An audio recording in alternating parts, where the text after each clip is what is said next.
Video শুরুতেই আমরা জানব জার্মানির ফুটবল নিয়ে কিছু মজার তথ্য। বিশ্বকাপের ইতিহাসে পেনাল্টি শুটআউট মানেই স্নায়ুর চরম পরীক্ষা, কিন্তু জার্মানদের জন্য এটি ডাল ভাত। বিশ্বকাপে জার্মানি মোট 4 বার পেনাল্টি শুটআউটের মুখোমুখি হয়েছে এবং 4 বারই তারা জিতেছে। আরও অদ্ভুত বিষয় হল, এই 4টি শুটআউটে জার্মান খেলোয়াড়েরা মোট 18টি শট নিয়েছিলেন, যার মধ্যে মাত্র একটি মিস হয়েছিল। বিশ্বকাপের ইতিহাসের সর্বোচ্চ গোলদাতা জার্মানির মিরোস্লাভ ক্লোসার 16টি গোল। কিন্তু তার চেয়েও অবিশ্বাস্য তথ্য হল, ক্লোসা জার্মানির হয়ে যে ম্যাচে গোল করেছেন তার একটিতেও জার্মানি কখনো হারেনি। তিনি দেশের হয়ে মোট 71টি ম্যাচে গোল করেছিলেন, যার মধ্যে জার্মানি জিতেছে 62টি আর ড্র করেছে 9টি। ফুটবল ইতিহাসের অন্যতম সেরা ডিফেন্ডার ফ্রাঞ্জ বেকেনবাওয়ার জার্মানির হয়ে একটি অনন্য কীর্তি গড়েছেন। তিনি 1974 সালে অধিনায়ক হিসেবে বিশ্বকাপ ট্রফি উঁচিয়ে ধরেন এবং ঠিক 16 বছর পর 1990 সালে জার্মানির প্রধান কোচ হিসেবে আবারও বিশ্বকাপ জেতেন। ফুটবল ইতিহাসে এই রেকর্ড কেবল তার, ব্রাজিলের মারিও জাগালো এবং ফ্রান্সের দিদিয়ের দেশেমের রয়েছে। 1954 বিশ্বকাপে জার্মানি যখন প্রথমবার চ্যাম্পিয়ন হয়, তখন সেই দলে ওটমার ফনল্যান্ড এবং ফিটস ফনল্যান্ড নামে 2 ভাই খেলতেন। বিশ্বকাপের ইতিহাসে তারাই একমাত্র সহোদর ভাই যারা একই সাথে বিশ্বকাপ জেতার গৌরব অর্জন করেছেন, যেখানে ফিটস ফনল্যান্ড ছিলেন দলের অধিনায়ক। চলুন বিশ্বপ্রান্তরের আজকের পর্বে আমরা জেনে নিই জার্মানির ফুটবল বিশ্বকাপ সম্পর্কে নানা জানা অজানা তথ্য। 1934 সালে জার্মানি তাদের প্রথম বিশ্বকাপেই বিশ্বকে চমকে দেয়। কোয়ার্টার ফাইনালে সুইডেনকে 2-1 ব্যবধানে হারিয়ে সেমিফাইনালে ওঠে তারা, তবে সেখানে চেকোস্লোভাকিয়ার কাছে 3-1 ব্যবধানে হেরে যায়। পরবর্তীতে অস্ট্রিয়াকে 3-2 গোলে হারিয়ে জার্মানি তৃতীয় স্থান অর্জন করে ব্রোঞ্জ মেডেল জেতে। 1938 ফ্রান্স বিশ্বকাপের ঠিক আগে জার্মানি অস্ট্রিয়াকে নিজেদের অন্তর্ভুক্ত করে, ফলে অস্ট্রিয়ার সেরা খেলোয়াড়দের নিয়ে জার্মানির দল গঠন করে, কিন্তু মাঠের রসায়ন জমেনি। প্রথম রাউন্ডেই সুইজারল্যান্ডের কাছে রিপ্লে ম্যাচে 4-2 ব্যবধানে হেরে বিদায় নেয় জার্মানি। এটি ছিল বিশ্বকাপের ইতিহাসে জার্মানির সবচেয়ে বাজে পারফরমেন্সের একটি। 1950 ব্রাজিল বিশ্বকাপে দ্বিতীয় বিশ্বযুদ্ধের ভয়াবহতার কারণে ফিফা জার্মানিকে নিষিদ্ধ করে। 1954 সুইজারল্যান্ড বিশ্বকাপ ফুটবল ইতিহাসে একটি অন্যতম সেরা রূপকথা। সে সময়ের ফেরেঙ্ক পুশকাসের হাঙ্গেরি ছিল বিশ্বের অপরাজেয় দল, যারা গ্রুপ পর্বে পশ্চিম জার্মানিকে 8-3 গোলে হারিয়েছিল। সবাই ধরেই নিয়েছিল হাঙ্গেরি চ্যাম্পিয়ন হবে।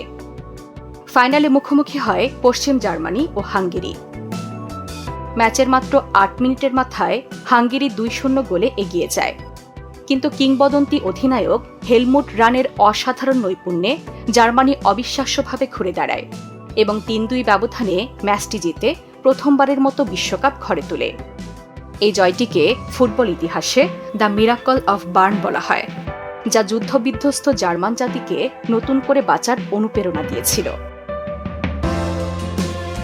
1958 সুইডেন বিশ্বকাপে ডিফেন্ডিং চ্যাম্পিয়ন হিসেবে জার্মানি সেমিফাইনাল পর্যন্ত পৌঁছায়, কিন্তু স্বাগতিক সুইডেনের কাছে 3-1 গোলে হেরে যায়।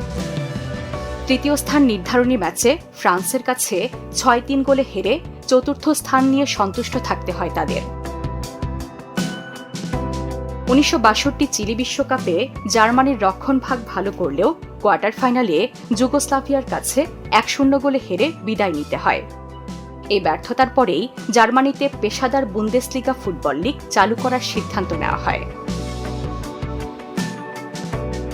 তরুণ ফ্রাঞ্জ বেকেনবাওয়ারের উত্থানের বিশ্বকাপ ছিল 1966 ইংল্যান্ড বিশ্বকাপ। পশ্চিম জার্মানি ফাইনালে স্বাগতিক ইংল্যান্ডের মুখোমুখি হয়।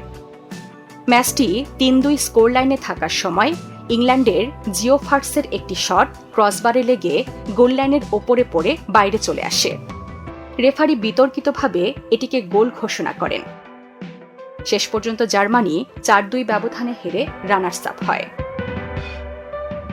1970 মেক্সিকো বিশ্বকাপের সেমিফাইনালে ইতালি ও পশ্চিম জার্মানির ম্যাচটিকে বলা হয় গেম অব দ্য সেঞ্চুরি।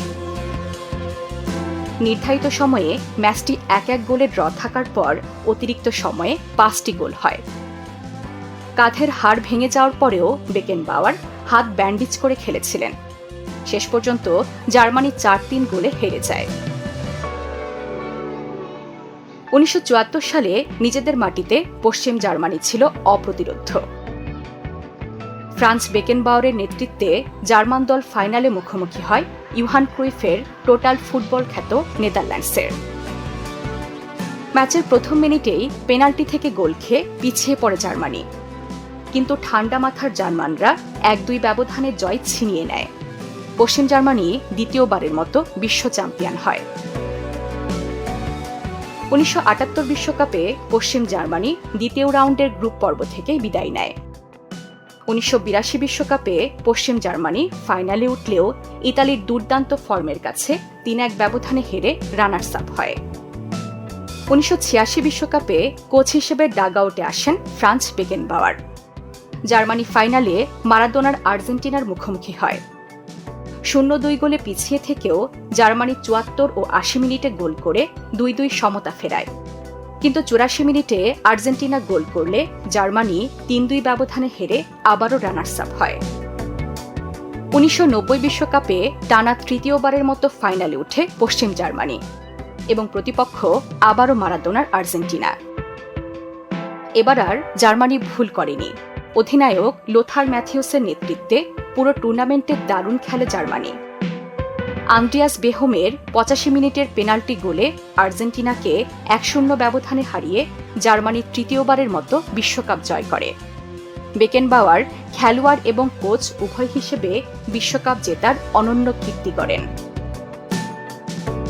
1990 সালের পর পূর্ব ও পশ্চিম জার্মানি একত্রিত হয়ে একক জার্মানি হিসেবে খেলতে নামে, কিন্তু টুর্নামেন্টের কোয়ার্টার ফাইনালে বুলগেরিয়ার কাছে 2-1 ব্যবধানে হেরে টুর্নামেন্ট থেকে বিদায় নিতে হয়। 1998 সালের বিশ্বকাপে কোয়ার্টার ফাইনালে নতুন শক্তি হিসেবে আত্মপ্রকাশ করা ক্রোয়েশিয়ার কাছে 3-0 গোলে বিধ্বস্ত হয় জার্মানি এবং বিশ্বকাপের স্বপ্নভঙ্গ হয়। 2002 বিশ্বকাপে কেউ ভাবেনি তরুণ জার্মান দল ফাইনালে উঠবে, কিন্তু গোলরক্ষক অলিভার কানের অবিশ্বাস্য প্রাচীর ভাঙা অসম্ভব ছিল প্রতিপক্ষদের জন্য। তিনি পুরো টুর্নামেন্টে মাত্র 1টি গোল খেয়েছিলেন ফাইনালের আগে। তবে ফাইনালে রোনালদো নাজারিওর জোড়া গোলের কাছে 2-0 ব্যবধানে হেরে জার্মানি চতুর্থবারের মতো রানার্স আপ হয়। অলিভার কান বিশ্বকাপের ইতিহাসে প্রথম গোলরক্ষক হিসেবে গোল্ডেন বল জিতেন। জার্মান ফুটবলের চিরাচরিত পরিচয় ছিল কঠোর শৃঙ্খলা, শারীরিক শক্তি এবং নিরেট রক্ষণাত্মক ফুটবল। কিন্তু 2006 বিশ্বকাপে ডাগআউটে বসা প্রধান কোচ ইয়র্গেন ক্লিন্সম্যান এবং তার দূরদর্শী সহকারী জোয়াকিম লো জার্মানিকে উপহার দেয় এক আধুনিক, গতিশীল এবং অতি আক্রমণাত্মক ফুটবল শৈলী। পুরো টুর্নামেন্টে প্রতিপক্ষদের উড়িয়ে দিয়ে জার্মানি যখন সেমিফাইনালে ইতালির মুখোমুখি হয় তখন গোটা দেশ উৎসবে মাতোয়ারা। নির্ধারিত 90 মিনিট গোলশূন্য থাকার পর খেলা গড়ায় অতিরিক্ত সময়ে। সবাই যখন পেনাল্টি শুটআউটের অপেক্ষা করছে, ঠিক তখনই অতিরিক্ত সময়ের শেষ মুহূর্তে 118 ও 120 মিনিটে ইতালির 2 জাদুকরী গোলে ভেঙে চুরমার হয়ে যায় কোটি জার্মান সমর্থকের হৃদয়। 2010 বিশ্বকাপে জোয়াকিম লোর অধীনে Mesut Ozil, Thomas Muller, Manuel নয়েরের মতো তরুণদের নিয়ে গড়া জার্মানি বিশ্বকে মুগ্ধ করে। তারা ইংল্যান্ডকে 4-1 এবং আর্জেন্টিনাকে 4-0 গোলে উড়িয়ে দিয়ে সেমিফাইনালে ওঠে। তবে স্পেনের টিকিটাকার কাছে 1-0 গোলে হেরে যায়। 2014 বিশ্বকাপ জার্মানির ফুটবল ইতিহাসের সবচেয়ে গৌরবোজ্জ্বল অধ্যায়। কোয়ার্টার ফাইনালে ফ্রান্সকে 1-0 গোলে হারানোর পর সেমিফাইনালে জার্মানি যা করেছিল তা ফুটবল ইতিহাসে চিরকাল অমর হয়ে থাকবে। স্বাগতিক ব্রাজিলকে তাদেরই মাটিতে 7-1 ব্যবধানে বিধ্বস্ত করে জার্মানি। এই ম্যাচেই মিরোস্লাভ ক্লোসা বিশ্বকাপের ইতিহাসে সর্বোচ্চ 16 গোলের রেকর্ড গড়েন। ফাইনালে আর্জেন্টিনার মুখোমুখি হয় জার্মানি। মারাকানা স্টেডিয়ামে নির্ধারিত ৯০ মিনিট গোলশূন্য থাকার পর অতিরিক্ত সময়ের ১১৩ মিনিটে বিকল্প খেলোয়াড় মারিও গোটসের জাদুকরী ভলিতে ১-০ গোলে জয় পায় জার্মানি। চতুর্থবারের মতো বিশ্বকাপ চ্যাম্পিয়ন হয় তারা এবং প্রথম ইউরোপীয় দেশ হিসেবে লাতিন আমেরিকার মাটিতে বিশ্বকাপ জেতার রেকর্ড গড়ে। ২০১৮ বিশ্বকাপে ডিফেন্ডিং চ্যাম্পিয়ন হিসেবে জার্মানি রাশিয়ায় যায়, কিন্তু চ্যাম্পিয়নদের অভিশাপ তাদেরও গ্রাস করে। ইতিহাসে প্রথমবারের মতো বিশ্বকাপের গ্রুপ পর্ব থেকে বিদায় নেয় জার্মানি। ২০২২ কাতার বিশ্বকাপেও টানা দ্বিতীয়বারের মতো গ্রুপ পর্ব থেকে বিদায় নিতে হয় ৪ বারের বিশ্বজয়ীদের। জার্মান ফুটবলের ইতিহাসে টানা ২ বার বিশ্বকাপের গ্রুপ পর্ব থেকে বিদায় নেওয়ার মতো লজ্জাজনক ঘটনা আগে কখনো ঘটেনি। তাই জার্মানদের জন্য এবারের মূল লক্ষ্যই হল সেই চ্যাম্পিয়ন কার্স বা অভিশাপের বৃত্ত থেকে সম্পূর্ণ বেরিয়ে আসা। নান্দনিক ফুটবল, তরুণ রক্ত এবং প্রতিশোধের ক্ষুধা নিয়ে ২০২৬ বিশ্বকাপে জার্মানি অন্যতম ফেভারিট হিসেবেই মাঠে নামবে। ফুটবল প্রেমীরা অধীর আগ্রহে অপেক্ষা করছেন সেই চেনা, নিষ্ঠুর এবং অপরাজেয় জার্মান মেশিনকে দেখার জন্য। জার্মানি কি পারবে অভিশাপের বৃত্ত থেকে বেরিয়ে এসে বিশ্বকাপ ট্রফিটি ছুঁয়ে দেখতে? আপনার মতামত আমাদেরকে জানিয়ে দিন কমেন্ট বক্সে।